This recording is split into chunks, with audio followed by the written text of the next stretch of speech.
Robert W Cox is one of the most important influencer thinker थे जो critical approach रखते थे international relation में ग्लोबल पर ही चैलेंज द ट्रेडिशनल थ्योरी उसने चैलेंज ट्रेडिशनल थ्योरी को चैलेंज किया street Cox argue political and economic structure जो पॉलिटिकल इकोनॉमिक स्ट्रक्चर है वो हिस्टोरिकली क्रिएटेड है जहाँ social force transform his work is official उसके विचार बहुत ज़्यादा इनके which seek not only to understand society वो सोसाइटी के साथ नहीं बहुत बड़े चैलेंजेस है the central idea of Cox political theory जो फेमस स्टेटमेंट उसके विचार there is always for someone who have some purpose जब there is always for someone हर आदमी के लिए कोई है जिसका कोई पर्पस है according to Cox no theory is completely natural कोई भी विचार नेचुरल नहीं है उसके ऑब्जेक्टिव है एवरी थ्योरी रिफ्लेक्ट पार्टिकुलर हर थ्योरी के अपने इंटरेस्ट है उसके वैल्यू है उसके social condition traditional theory present करता है एक को पावर रिलेशन और नेचर उसके बीच में किस तरीके से पर वाइल क्रिटिकल थ्योरी जो क्रिटिकल थ्योरी है वो माइट ऑफ चेंज के बाद दौरान जाता है कॉक्स डिसटिंग्विश बिटवीन प्रॉब्लम्स और कॉक्स ने बात भी कही थी problem solving theory critical theory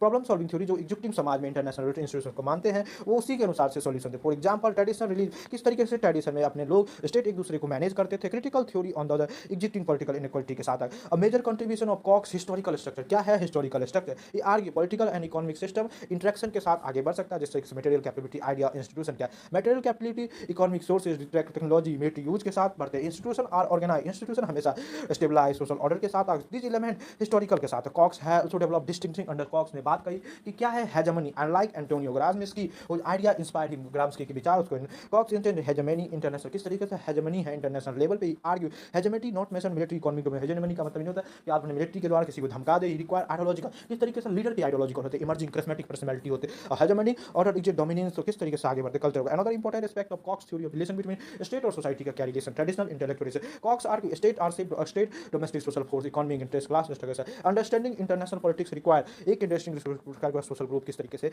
Robert Cox paid attention global political economy कैसा होगा हमारे global politics he believe change in protection किस तरीके से चेंज ऑफ प्रोटेक्शन है emergence of multiculture cooperation global market की समस्या ग्लोबल गवर्नेंस की ही वर्क कंट्रीब्यूट किस तरीके से ग्लोबलाइजेशन किया Cox view globalisation not merely economic pro globalisation का मतलब नहीं होता है कि आप इकोनॉमिक